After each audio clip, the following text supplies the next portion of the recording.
So the first question which many students, they ask that what is the best sequence of skills paper? And of course, another question which comes is that how much time is required to complete the preparation of one paper? Can we quantify it or not? And if we quantify, how to spend that time? So these are the two most important questions. You know that ACCA has given you the sequence of 6 skill exams like F4, F5, F6, 7, 8, and 9, which we call LW and PM and TX and FR, AA and FM, the new names. This is the sequence which is given by ACCA, but you necessarily are not required to follow the sequence. Here, the sequence in professional paper might differ. Which one I should take first, which one I should take later. There could be a debate. But in case of skills, it has to be a very straightforward thing. The first paper should always and always be FR. So when you do your level 1, F1, F2, F3, which is BTFAMA, and you come to skills level, the first paper which you should be choosing is F7. So you will skip F4, you will skip F5, you will skip F6, and you will directly go to F7, which is financial reporting.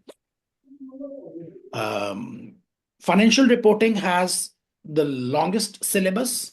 I mean, among all the 6 skills level exams, it has the longest syllabus of all. But it's not very difficult. It is very interesting. It is very relevant, financial accounting and financial reporting, to your work life. And it also becomes very familiar because I know a lot of people are working. So when you see FR paper, you see the stuff which you see at work as well. So it looks familiar.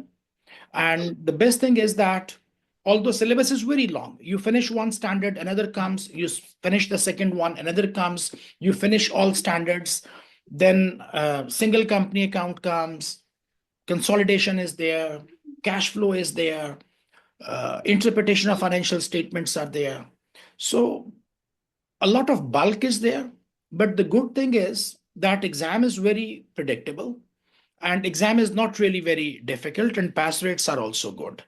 So if you have done sufficient practice questions from your practice kit, and then you go to exam, trust you me, there will be a lot of questions that when you will see the question, you will realize or you will feel that, oh, I have seen that question before. I have done that question before, because questions are very similar, because it's standard.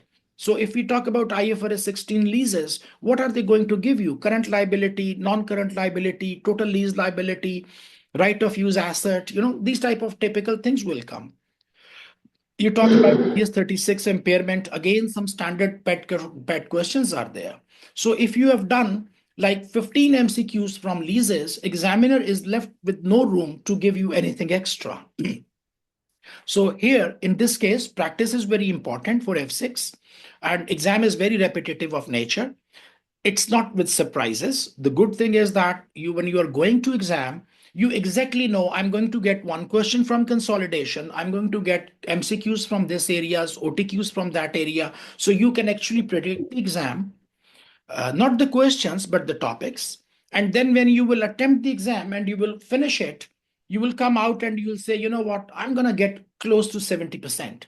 And then plus minus 5 or 10 you will get. You will not get any surprises. It will not happen that you say, I'm expecting 70 and then you get 30.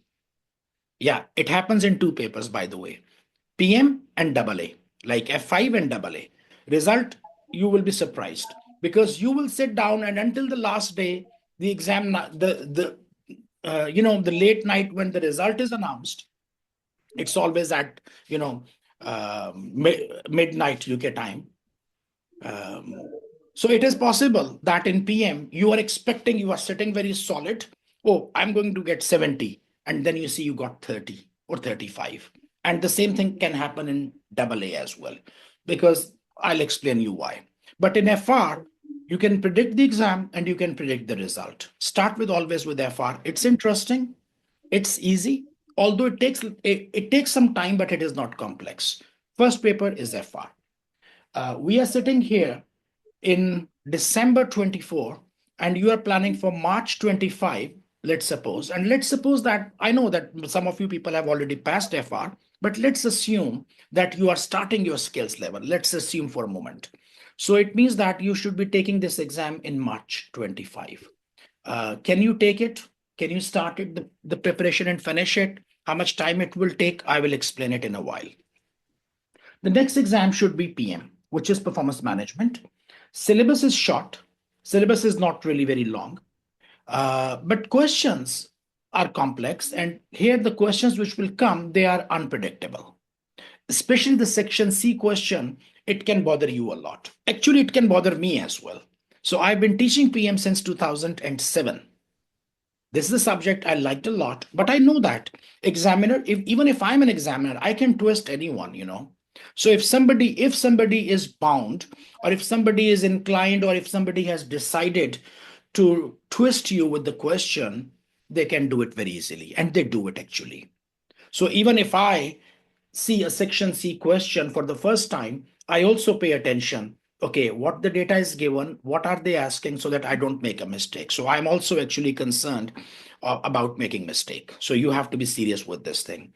So PM, performance management, syllabus is very interesting. Topics are interesting. It's not boring. You have to use a lot of brains here, by the way. In F7, it is hard work. In F7, it is hard work. In PM, it is brains. You have to be very intelligent.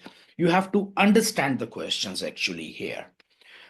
Sometimes I have seen people, PM is the only paper, and actually PM and the advanced APM, in which I have seen people, they get flunked 5 times in a row. 5 times in a row. That is the only paper, PM and APM. And then you know what happens? They come out and they say, you know what? I did the BPP kit, I did entire Kaplan kit, I did 20 questions, I did 40 questions. It's not required to do 20 or 40 questions. If you do 20 questions, in exam there will always be a 21st question, an unknown question, an unseen question. If you do even 40 questions, in exam there will always be a 41st question. So doing those 40 questions is not really going to help you. What is going to help you in PMS to understand that what type of data is given and how to use that data. And if you are conceptually strong, because every time your outcome or your solution will depend on the data. If you can understand the question very well, if you can pick up the data very well, then you can only provide the solution. So for PM, you have to be, you have to deeply understand what you are doing. It is not just like, okay, let's do 20 questions very quickly. No, you do a question, you sit down, and then you take a break and you start thinking that what was given to me and what was required and what did I do and how did I do.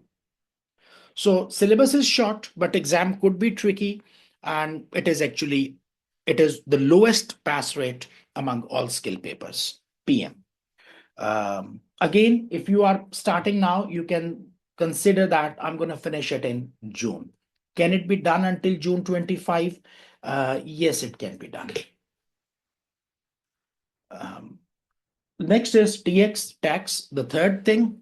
A combination of, you need to remember formulas, you need to remember some rates and rebates, and you need to remember a lot of tax slabs and tax rates.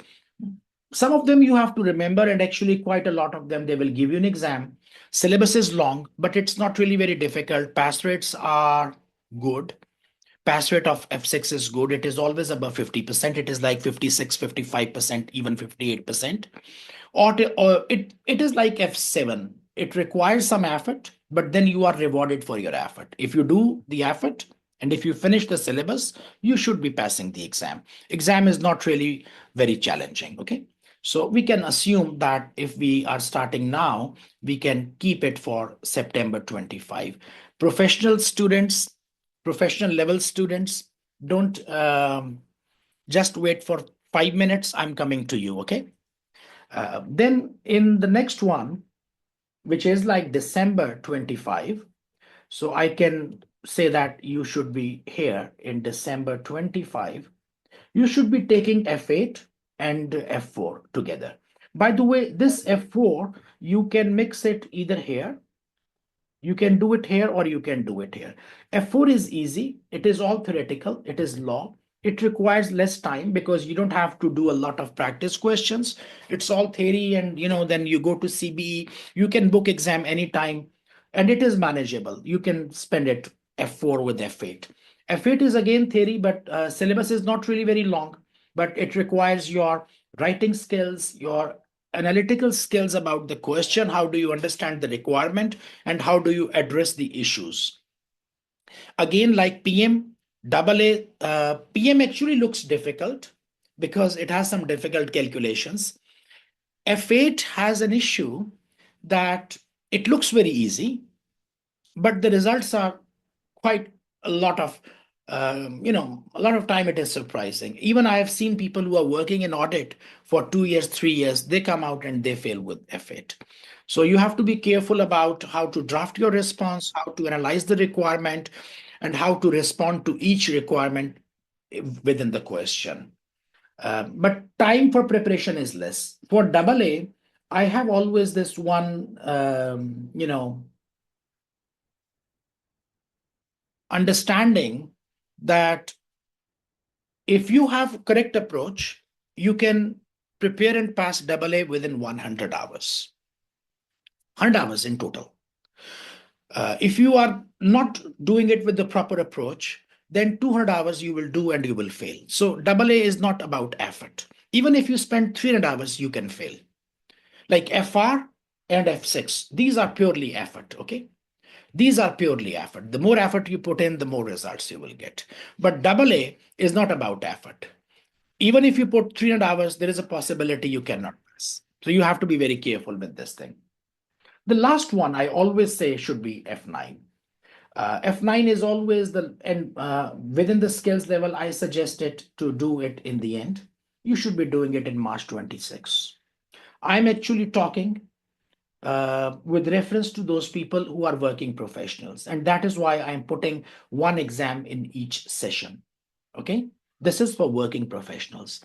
If you are a full-time student, then I would suggest that this one you take one exam, but here you will start taking two exams in each attempt and you can finish it. Okay. So I would suggest, even if you are a full-time student, but if it is your first skills paper, you should take one. Then you should start taking two later on. For working professionals, they should always go one exam in one session. FM should be your last exam within your how to say skills level. Why? Because when you will go to professional, I recommend an optional paper which is called AFM, Advanced Financial Management, and I put it as the first paper here. So if this is the last here, and if this is the first here, there is a big overlap of syllabus. You can understand that there's a 60% overlap of the syllabus. So AFM, it becomes very easy if you have just completed your FM. So the knowledge which you get in FM will be very useful in addressing or preparing your AFM. Okay. So this is the sequence for skills level. Maximum time which should be spent is 5 sessions. 5 session means 15 months. Okay. 1, 2, 3, 4, and 5. So you should be finishing it in March 26, which is 15 months. This is the maximum time period for working professionals. Now, if you start failing the exams, or if you start skipping the session, okay, I'm not taking in September, I'm not taking it in December or whatever, then you can prolong it for an infinite period of time. Then I cannot say anything. But if you are passing every time, then within 5 sessions, all of your skills, 6 papers can be cleared. And this is a very much, realizable or reachable goal. Estimated time to complete 5 exam sessions. This is about skills paper. Okay.